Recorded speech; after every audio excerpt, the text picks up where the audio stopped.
예수 믿는 사람이면 노아 이야기를 다 알고 계실 겁니다. 예수 믿지 않는 사람도 노아 이야기를 적잖이 알고 있습니다. 그런데 그 사람들은 전설 또는 신화적인 이야기로 알고 있을 뿐입니다. 그러나 우리들은 신화가 아니라 역사적 사실, 역사 속에서 일어났던 일로서 받아들이고 그것을 통하여 우리가 교훈을 받고 있습니다.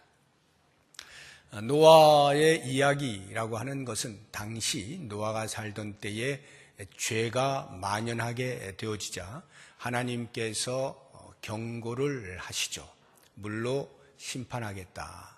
그런데 그와 같은 경고를 위해서 노아를 선택하시고 노아로 하여금 방주를 만들게 하십니다. 그러면서 노아를 통해서 계속하여 경고의 메시지를 전달하죠. 그런데 백성들은 그 말에 관심을 갖지 않습니다. 그럼에도 불구하고 하나님께서는 오래 참으시면서 한 명이라도 돌아오기를 기다리시죠. 그런데 시간이 흐르면 흐를수록 백성들은 점점 더 노아의 말을 무시합니다. 결국 하나님께서는 때가 되어서 물로 심판을 하실 수밖에 없으셨죠. 거기에서 살아남은 사람은 오직 노아와 그 식구들, 8식구만이 구원을 받게 되어지고 그들만이 이제 방주에 들어가게 되어져서 물로부터 구원을 받게 되었다라고 하는 것이 우리가 알고 있는 노아의 이야기입니다. 우리가 이 노아의 이야기 속에서 좀 궁금한 것이 하나님께서는 왜 그렇게 오래 참으셨을까? 듣지도 않고 관심도 없는 백성들에게 왜 그렇게 오래 참으셨을까라고 하는 부분과 그렇게 오래 참으시면서 계속해서 경고의 메시지를 전달함에도 불구하고 백성들은 왜 그 경고의 메시지를 무시하였을까? 이 두 부분이 좀 궁금합니다.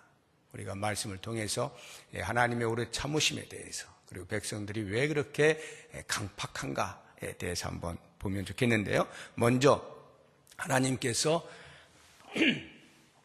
오래 참으시는 이유를 우리 베드로 사도는 이렇게 우리에게 알려주고 있습니다. 베드로후서 3장 9절 말씀을 같이 한번 보도록 하겠습니다. 주의 약속은 어떤 이들이 더디다고 생각하는 것 같이 더딘 것이 아니라 오직 주께서는 너희를 대하여 오래 참으사 아무도 멸망하지 아니하고 다 회개하기에 이르기를 원하느니라. 하나님께서 오래 참으시는 이유는 다른 데 있지 않죠. 한 명이라도 그 경고의 메시지를 듣고 회개하여 물심판을 받지 않게 하시기 위하여. 이것이 하나님의 오래 참으시는 이유입니다. 그런데 그러한 하나님의 자비와 긍휼에 넘치시는 마음을 전혀 눈치채지 못하는 백성들은 왜 그렇게 그 경고의 메시지를 무시할까? 이 부분에 대해서는 전도서 8장 11절 말씀이 우리에게 이렇게 알려주고 있습니다. 우리 같이 읽어봅니다. 악한 일에 관한 징벌이 속히 실행되지 아니하므로 인생들이 악을 행하는 데에 마음이 담대하도다. 하나님이 오래 참으시는 것이 오히려 그들에게는 그 경고의 메시지에 대하여 무시하게 만들었다. 오히려 무시해도 될 만큼 마음의 담대함을 가졌다. 만약에 곧바로 심판의 모습을 보여주셨다면 큰일 났다 싶어서 금방 깨닫고 돌아올 텐데 하나님이 오래 참으시니까 방주를 만드는 데만도 몇십 년이 걸렸잖아요.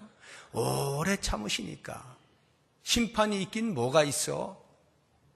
이렇게 하면서 오히려 마음의 담대함을 가지고 그 경고의 메시지를 무시하더라라고 하는 것입니다. 오늘 사도 베드로가 본문에서 이 노아의 이야기를 하면서 이 사건을 세례와 연관을 시켜서 우리에게 교훈을 해주고 있습니다. 오늘 본문의 말씀 20절을 보시게 되면 그들은 전에 노아의 날 방주를 준비할 동안 하나님이 오래 참고 기다리실 때에 복종하지 아니하던 자들이라 방주에서 물로 말미암아 구원을 얻은 자가 몇 명뿐이니 해서 물로 말미암아 구원을 얻은 자라고 하는 이런 표현을 쓰고 있는데 그 다음 21절을 보시게 되면 곧바로 물은 예수 그리스도께서 부활하심으로 말미암아 이제 너희를 구원하는 편이 곧 세례라. 물은 너희를 구원하는 편이 곧 세례라. 이렇게 물과 세례에 관하여서 이제 말을 해주고 있는 것입니다. 오해하시면 안 됩니다. 물이 구원을 하게 해주는 역할을 한다라고 하는 말이 아닙니다. 지금 베드로가 우리에게 들려주고 있는 것은 물로 말미암아 구원을 얻었다라고 표현하고 있지 않습니까? 물로 말미암아, 이 말미암아라고 하는 것이 헬라어로 디아라고 하는 전치사인데요.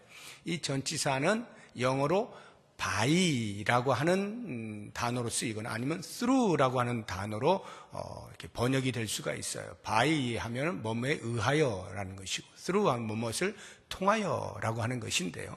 그러면 물로 말미암아 구원을 얻었다는 말을 by로 하면 물에 의하여 구원을 얻었다. 이렇게 해서 우리가 구원을 얻는데 이 물 세례가 결정적인 역할을 하는 것처럼 보입니다만 through로 번역을 하게 되면 물을 통하여 구원을 받았다라는 것이 됩니다.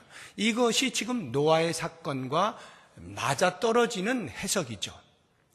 무슨 말이냐면 좀 물로 심판을 하시잖아요. 그런데 그 물을 통과하여서 그 물을 뚫고 나아가서 그 물을 견디어내어서 구원을 받았다라고 하는 거죠. 그러니까 구원을 받게 되어진 근거는 물이 아니라 오히려 물에 떠있는 방주죠. 그래서 20절 다시 보시면 뒷부분에 방주에서 물로 말미암아 구원을 얻은 자 이렇게 표현해 놓고 있는 것입니다. 방주가 그들을 구원하여 준 것입니다. 그래서 21절도 보시게 되면 물이 너희를 구원하는 편이 곧 세례라라고 했는데 그 가운데에 예수 그리스도께서 부활하심으로 말미암아 이렇게 표현을 해놓고 있지 않습니까? 예수 그리스도께서 부활하심으로 말미암아 이것이 우리의 구원의 근거다라고 하는 것입니다. 예수 그리스도의 십자가의 죽으심과 부활하심이 우리의 구원의 근거가 되는 거예요. 그래서 이 세례라고 하는 것은 그리스도와 연합하는 것이다 라고 하는 차원에서 볼 때에 우리의 구원의 근거는 오직 예수 그리스도, 방주라고 하는 것이 예수 그리스도를 예표하는 것이죠. 예수 그리스도가 우리의 구원의 근거가 된다라고 하는 것을 알 수가 있어요. 이렇게 이 물 세례가 구원의 어떤 근거나 조건이 아니다라고 하는 것을 알려주기 위하여 베드로는 부연적으로 설명을 해놓고 있는 것이 21절 뒷부분이에요. 곧 세례라 해놓고 그 뒤에 이는 육체의 더러운 것을 제하여 버림이 아니요 하나님을 향한 선한 양심의 간군이라. 세례가 무엇이냐라고 하는 것을 알려줄 때 첫 번째 육체의 더러운 것을 제하여 버림이 아니라는 겁니다. 이 말은 액면으로 보자고 하면 이런 거예요. 이제 세례라고 하는 게 침례를 생각하면 물속에 들어가는 거잖아요. 사람이 물속에 들어갑니다. 그리고 나오는 거예요. 그러니까 쉽게 이야기하면 샤워를 하는 것과 같은 거죠. 물속에 들어가서 내 몸을 깨끗이 씻고 나온다. 이런 의미로서 이해를 할 수가 있어요. 더러운 것을, 육체의 더러운 것을 제하여 버림이 아니요 그러기 위해서 세례를 받는 것이 아니다. 이런 말이에요. 또 약간 영적으로 우리가 해석을 하자고 한다면 육체의 더러운 것을 제하여 버림, 즉 세례를 받았다라고 해서 물세례를 받았다라고 해서 모든 우리의 육체가 갖는 죄성을 완전히 제거할 수 있다는 뜻이 아니요 이런 말이 될 수도 있습니다. 그럼 그 그러면 세례는 뭐냐 할 때에 하나님을 향한 선한 양심의 간군이라 이렇게 표현하고 있어요. 하나님을 향한 선한 양심의 간군이라. 조금 어렵죠. 세례가 뭐냐? 하나님을 향한 선한 양심의 간구다. 그래서 다른 성경 번역본을 뒤져보면 조금 이해가 갈 만한 그러한 번역들이 있어요. 제가 몇 가지를 소개를 해드리면, 표준세 번역에서는 이렇게 번역을 해놓았어요. 선한 양심이 하나님께 응답하는 것, 이렇게 표현해놨고요. 우리말 성경에는 선한 양심이 하나님을 향해 응답하는 것. 그래서 여기 우리 개역개정에서는 간군이라고 하는 이 간구를 응답, answer, 응답이라고 하는 말로 번역을 해놓았어요. 그런가 하면 공동 번역에서는 훨씬 더 이해가 쉽게 우리에게 번역을 해 주었는데, 하나님을 향한 선한 양심의 간구, 이것을 깨끗한 양심으로 살겠다고 하나님께 서약을 하는 것, 이렇게 번역을 해 놓았습니다. 그래서 이 번역과 맞물리는 번역이 영어 성경에 NIV가 있는데, 이 NIV에서는 The Pledge of Clear Conscience Toward God, 이렇게 번역을 해 놓았어요. 그래서 간구라고 하는 것을 플래치, 맹약, 서약, 이런 뜻으로 번역을 해 놓은 겁니다. 그러니까 공동 번역하고 유사하게 번역이 된 거죠. 깨끗한 양심으로 살겠다고 하나님께 서약을 하는 것. 자, 이제 세례를 다시 한번 정리해 보겠습니다. 이 전체를 종합해서 세례가 뭐냐라고 할 때, 우리가 예수 그리스도의 십자가의 죽으심과 부활로 말미암아 구원을 받아서 선한 양심을 갖게 되었어요. 이미 우리는 그 전에는 다 죽은 자들이었어요. 죄와 허물로 죽은 자들이었어요. 그런데 그리스도의 십자가의 은혜, 부활의 은혜로 인하여 우리가 선한 양심을 갖게 되었어요. 그런데 이 선한 양심이라고 하는 것이 바로 완벽한 것이 아니기 때문에, 그 선한 양심이 온전해지기 위하여 계속해서 선한 양심을 가진 자로서의 삶에 대하여 제가 이렇게 살겠습니다 라고 다짐하는 것이 세례다라는 말이에요.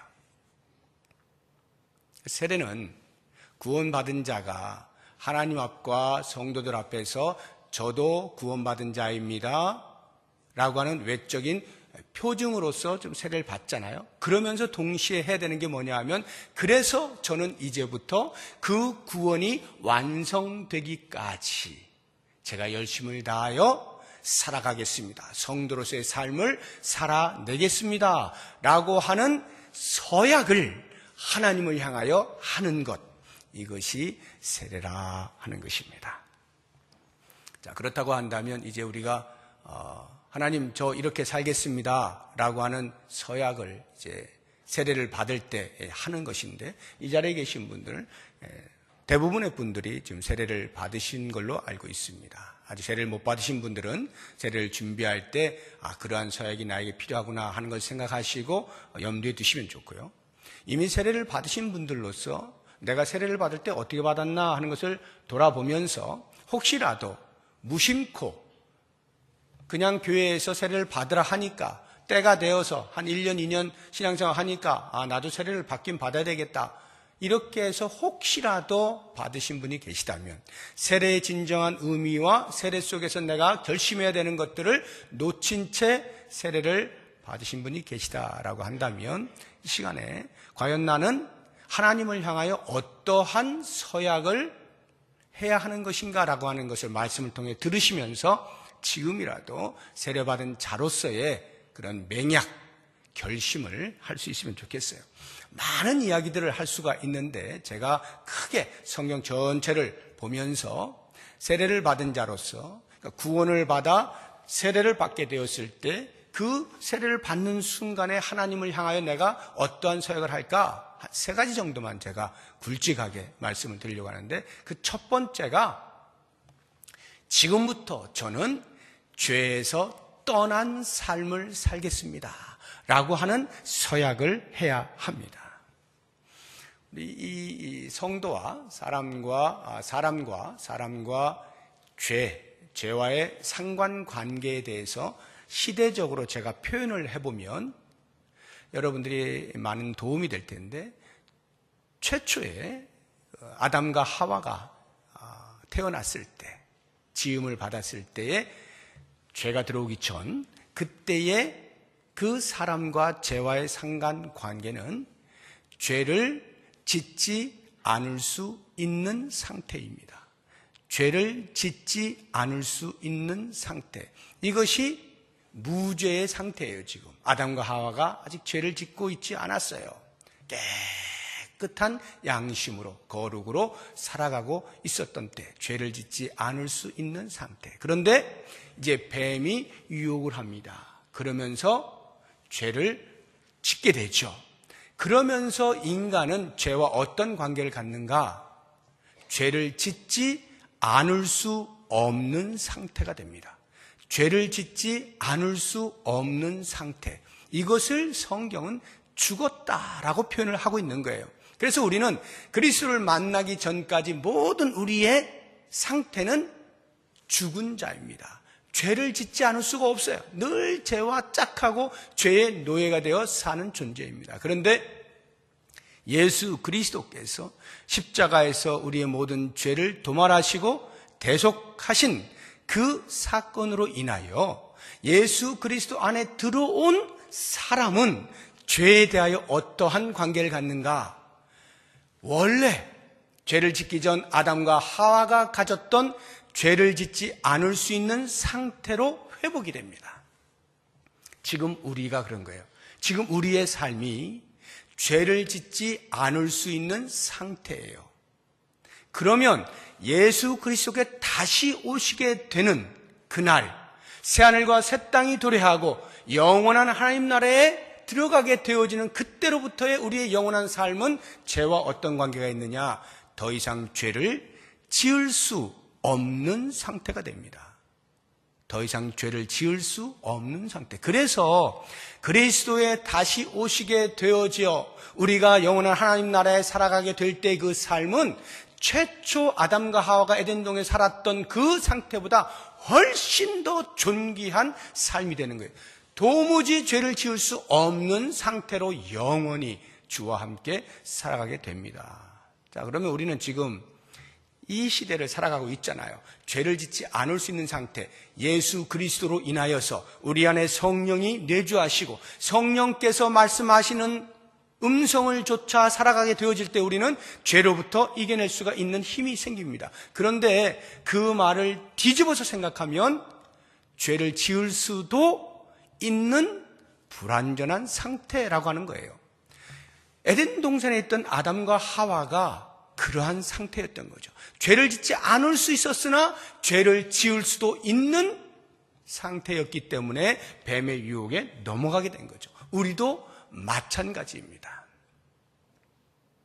우리도 그리스도께서 모든 죄를 사하셨기 때문에 죄를 짓지 않을 수 있는 상태가 되었으나 여전히 아직도 우리는 불완전하게 죄에 대하여 때로는 지을 수도 있는 안타까움이 있다 이거예요. 그것이 우리의 모습이에요.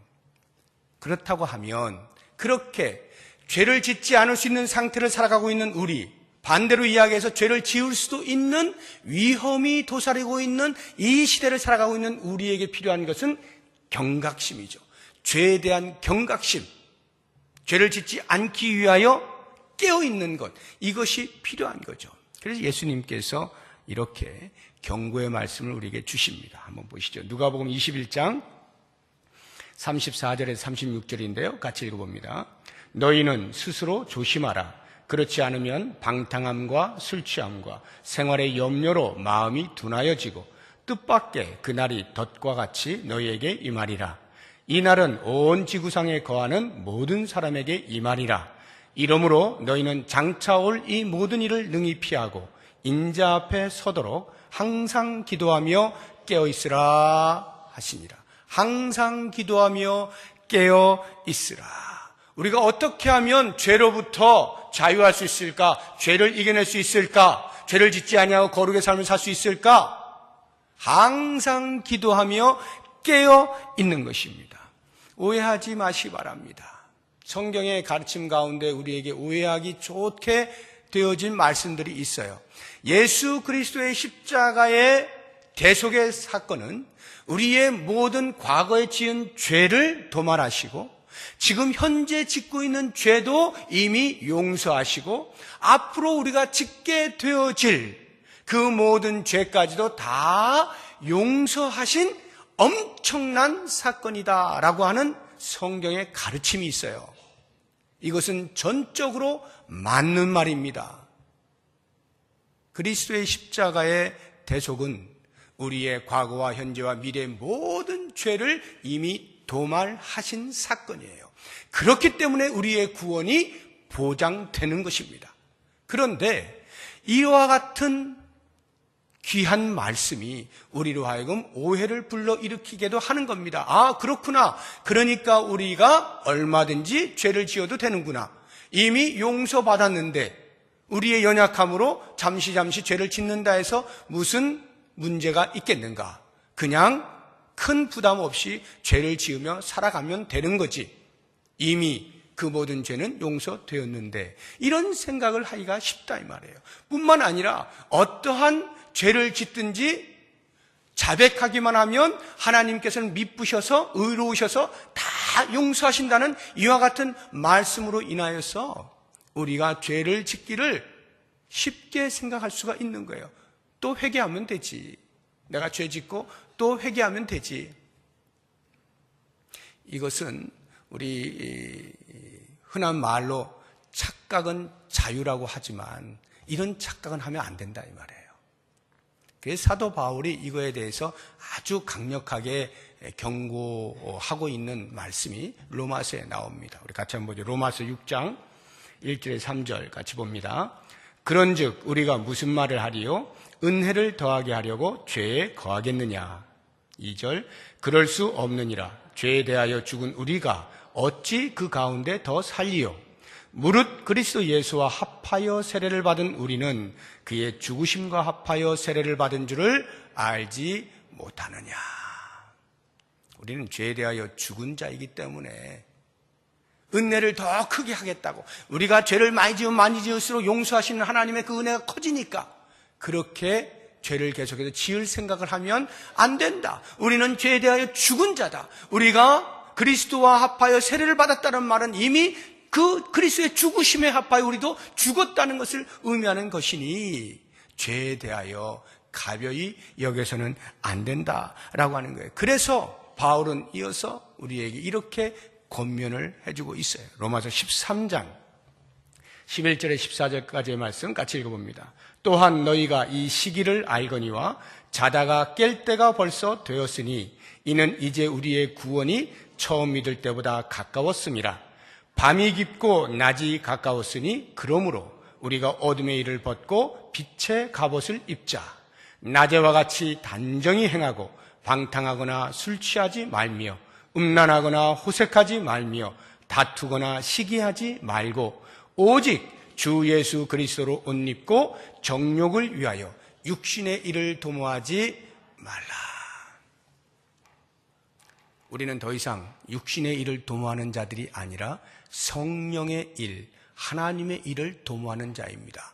예수 그리스도로 옷 입는다라고 하는 말이 무엇을 의미하겠어요?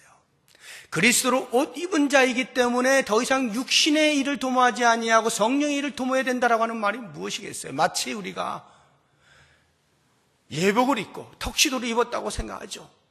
그렇게 하면서 그 턱시도 멋진 옷을 입고는 망나니 짓을 한다거나 개차반 같은 그러한 생활을 한다면 전혀 어울리지가 않겠죠. 그리스도로 옷 입는다라고 하는 말은 그리스도의 거룩, 그 거룩을 내 몸에 담는다는 거예요. 그 거룩을 유지하기 위하여, 지켜내기 위하여, 개발하기 위하여, 발전시키기 위하여 우리는 육신의 일들을 도모하지 아니하고 끊어내고 성령의 일을, 하나님의 일을 도모하며 살아야 한다라고 하는 것입니다. 우리가 세례를 받을 때 이와 같은 서약을 하는 거예요. 더 이상 죄에 대하여 빠지지 아니하고 거룩의 삶을 살기로 작정합니다 하고 하나님께 서약하는 것, 이것이 세례라 하는 것이에요. 두 번째, 어떤 서약을 할까요? 자라나겠습니다 라고 하는 서약을 하는 겁니다. 제가 지금부터 자라나겠습니다. 세례라고 하는 것은요, 성도로서 살아가는 삶의 첫 출발이라 해도 과언이 아닙니다.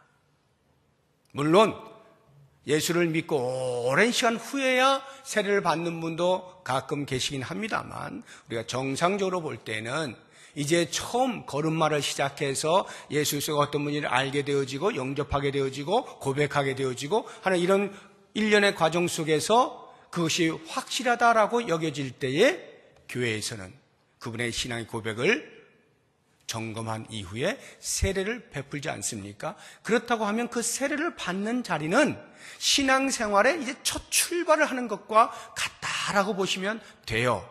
첫 출발을 한다는 것은 가야 할 길이 있다라고 하는 뜻입니다. 거듭난다는 거예요. 마치 어린아이로 태어난 것과도 같은 그러한 순간이라는 거예요. 그러면 그 어린아이는 시간이 흐르면 점점 자라야 하는 것처럼 세례를 받은 자도 영적으로 점점 자라나야 한다라고 하는 것입니다. 이 자라남에 대해서 사도 베드로는 우리에게 이렇게 이야기를 해주고 있어요. 베드로후서 3장 17절에 18절 같이 읽어봅니다. 그러므로 사랑하는 자들아, 너희가 이것을 미리 알았은즉 즉 무법한 자들의 미혹에 이끌려 너희가 굳센 데서 떨어질까 삼가라. 오직 우리 주 곧 구주 예수 그리스도의 은혜와 그를 아는 지식에서 자라가라. 은혜, 그리스도의 은혜와 그를 아는 지식에서 자라가라라고 말씀을 하고 있는 것입니다. 이것을 가리켜 우리는 성화라고 하죠. 점점 거룩으로 나아가는 것, 자라가는 것, 성화적인 삶을 말하는 것입니다. 성화, 변화되어진다. 거룩을 향해서 점점 더 변화되어져 간다라고 하는 것은 우리의 관심, 그것의 내용과 방향이 바뀌어져 간다라고 하는 말이에요. 우리의 관심의 내용과 방향이 예전에는 이 땅의 것이었어요. 이 땅의 것. 노아 시대에 그 백성들이 왜 경고의 말씀을 그렇게도 소홀히 여겼을까요? 왜 귀담아 듣지 않았을까요? 그들은 이 땅의 것에만 관심이 있었기 때문에 그래요. 한번 찾아볼까요? 마태복음 24장 37절 에서 39절까지의 말씀 같이 읽어봅니다. 노아의 때와 같이 인자의 임함도 그러하리라. 38절 홍수전에 노아가 방주에 들어가던 날까지 사람들이 먹고 마시고 장가들고 시집가고 있으면서 홍수가 나서 그들을 다 멸하기까지 깨닫지 못하였으니 인자의 임함도 이와 같으리라. 먹고 마시고 시집가고 장가가고, 단지 먹고 마시는 것과 결혼하는 이 두 가지를 말하는 게 아니라 그들의 모든 관심의 내용이 다 이 땅의 것들이었다, 이런 말이에요. 이 땅의 것들. 거기에 모든 시선이 집중되어져 있으니까 하늘로부터 오는 경고의 메시지를 듣지 않는 거예요. 들어도 무시하는 거예요. 거부하는 거예요. 이것이 우리에게 있어서 세례를 받은 자로서 만약에 이제 그 첫 걸음을 걷는데 신앙의 걸음에 있어서 하늘로부터 오는 음성들을 계속해서 무시하고 듣지 않는다라고 한다면 그 어린아이의 자리에 그대로 머물러 있게 되는 것과 같습니다. 그러면 우리는 어떻게 변화되어야 될까요? 우리의 관심이 예전에는 이 땅의 것들, 무엇을 먹으며 살까라고 하는 것으로, 얼마나 많은 것을 가져서 다른 사람보다 나은 삶을 살까라고 하는 그러한 관심들에서 이제는 위의 것을 생각하고 위의 것을 찾는 겁니다. 굉장히 중요한 거예요. 위의 것을 생각하는 우리의 관심의 내용의 변화, 방향의 변화, 이것을 가리켜 성화라고 말하는 것이고요. 우리가 세례를 받을 때 예수 그리스도가 어떠한 분인지를 알아요. 예수 그리스도를 믿어요. 그런데 그 아는 것과 믿는 것이 하나가 돼요. 하나가 된다는 말은 점점 완숙해져 간다라고 하는 말이에요. 그렇게 되어질 때 비로소 그리스도의 장성한 분량이 충만한 데까지 이르게 되는 겁니다. 에베소 4장 13절 말씀 같이 한번 읽어보겠습니다. 우리가 다 하나님의 아들을 믿는 것과 아는 일에 하나가 되어 온전한 사람을 이루어 그리스도의 장성한 분량이 충만한 데까지 이르리니. 그렇습니다. 우리가 세례를 받으면서 하나님을 향하여 서약을 하는 것은 이제부터 저는 자라나겠습니다. 앞을 향하여 달려가겠습니다. 점점 변화되어지는 삶을 살겠습니다. 이 땅의 것들에서 이제는 위의 것을 생각하고 위의 것을 찾으며 살겠습니다. 이런 고백을 해야 하는 것이죠. 마지막 세 번째로 세례를 받으면서 서약을 해야 하는 것은 저에게 부여하신 사명에 충성을 다하겠습니다 라고 하는 이러한 서약을 해야 하는 것입니다. 하나님께서 우리를 왕같은 제사장으로 삼으셨어요. 당신의 거룩한 나라로 삼으셨어요. 당신의 소유된 백성으로 삼으셨어요. 왜 그랬을까요? 우리를 어두운 데서 불러내어서 그의 기이한 빛에 들어가게 하신 그분의 아름다운 덕을 선포하게 하시기 위하여 우리를 불러내신 거예요. 이 세상으로부터 우리를 불러내신 거예요. 그리고 거룩한 성도의 자리에 있게 해 주신 거예요. 이러한 사람이 과연 어떻게 살아야 할지 삶의 목적에 대해서 바울은 분명하게 선포를 하고 있습니다. 한번 보죠. 빌립보서 3장 13절 14절 같이 읽어봅니다. 형제들아 나는 아직 내가 잡은 줄로 여기지 아니하고 오직 한 일, 즉 뒤에 있는 것은 잊어버리고 앞에 있는 것을 잡으려고 표대를 향하여 그리스도 예수 안에서 하나님이 위에서 부르신 부름의 상을 위하여 달려가노라. 자기에게 주어진 사명을 붙잡고 뒤를 돌아보지 않겠다는 거예요. 좌우로 살피지 않겠다는 거예요. 오직 표대를 향하여 앞만 바라보고 달려나가겠다. 하나님께서 왜 나를 부르셨는가라고 하는 그 부름의 상을 붙잡도록 앞을 향하여 달려나가겠다라고 하는 것입니다. 여러분, 나의 사명은 무엇입니까? 내가 받은 달란트는 무엇입니까? 하나님께서 우리에게 주신 것으로 무엇을 하기를 원하십니까? 이것에 대한 관심이 있어야 돼요. 나의 사명이 무엇인가에 대하여 발견할 수 있어야 돼요. 달란트의 양은 다룰 수 있어요. 내용은 다룰 수 있어요. 그렇지만 주신 달란트를 활용해서 남겨야 하는 사명을 이루어내는 일에 있어서는 어느 누구도 예외가 없습니다. 모든 성도는 전부 각자에게 주어진 사명을 완수해내야 할 책임이 있는 거예요. 여기에 필요한 것이 충성이다라고 하는 것입니다. 사도 바울은 이 부분에 있어서 자신이 충성을 다했다라고 하는 것을 마지막 죽기 직전에 이렇게 고백하잖아요. 나는 선한 싸움을 싸우고 나의 달려갈 길을 마치고 믿음을 지켰다. 엄청난 선포입니다. 이런 당당함, 자신의 삶이 하나님께 주신 사명으로 가득 차고 그 사명을 이루어내는 것으로 내 전심을 바쳤다라고 하는 이 고백, 나는 선한 싸움을 싸우고 나의 달려갈 길을 마치고 믿음을 지켰노라. 그러니까 이제 후로는 주께서 나를 위하여 의의 면류관을 예비해 놓으실 것을 나는 확신한다. 우리가 죽음을 맞이할 때, 이 세상을 떠날 때, 주께서 부르실 때 이런 고백을 하면서 떠날 수 있다면 이것보다 더 멋진 유언이 뭐 또 있을까요? 자녀들에게 얼마나 거대한 것들을 유언으로 남길 수 있겠습니까? 내 삶이 주님 앞에서 이러하였다라고 하는 이 말 한마디가 자녀들의 심금을 울리지 않겠습니까? 주변에 모여있는 사람들의 마음을 움직이지 않겠습니까? 결연해지지 않겠습니까? 나도 저렇게 살아야 되는구나.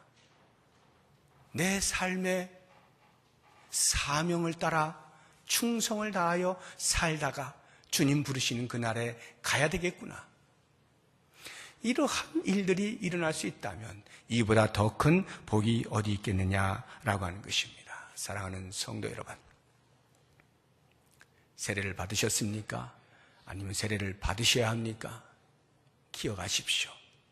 세례를 받을 때 하나님을 향하여 우리는 서약을 합니다. 주님, 더 이상 죄와 짝하며 살지 않겠습니다. 거룩을 위하여 살겠습니다. 이 분명한 고백을 할 수 있어야 돼요. 뿐만 아니라 멈추어 있지 않겠습니다. 계속해서 자라나겠습니다. 예수 그리스도를 아는 지식에 자라나겠습니다. 믿는 것과 아는 일에 하나가 되어서 그리스도의 장성한 분량이 충만한 데까지 이르겠습니다. 열심히 성화의 삶을 살아내는 다짐이 있어야 되고, 우리에게 맡겨진 사명, 그것이 무엇이든지 얼마나 크냐 작으냐 상관없이 내게 맡겨진 사명, 충성을 다하여 완수해 내겠습니다. 이와 같은 고백이 우리 모두에게 있어서 주님이 부르시는 그날에 당당하게 인자 앞에 설 수 있는 우리 모두가 될 수 있기를 주의 이름으로 축복합니다. 기도하겠습니다. 하나님 아버지,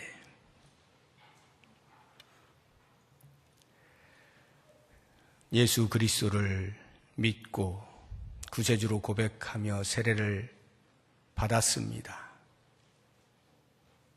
그럼에도 불구하고 우리가 하나님을 향하여 서약하였던 것 얼마나 지키고 있는지 돌아봅니다. 아니, 서약조차 생각지 못한 채 세례를 받았다고 하면 이 시간 말씀을 통하여 도전받는 것 다시 한번 가슴에 새기고 우리의 남은 생을 그렇게 살아가겠습니다. 도와주십시오. 성령께서 함께하여 주십시오. 그래서 힘을 내어서 반드시 서약한 대로 지켜내며 하나님께 영광을 돌리는 삶이 되게 하여 주옵소서. 예수님의 이름으로 기도드립니다. 아멘.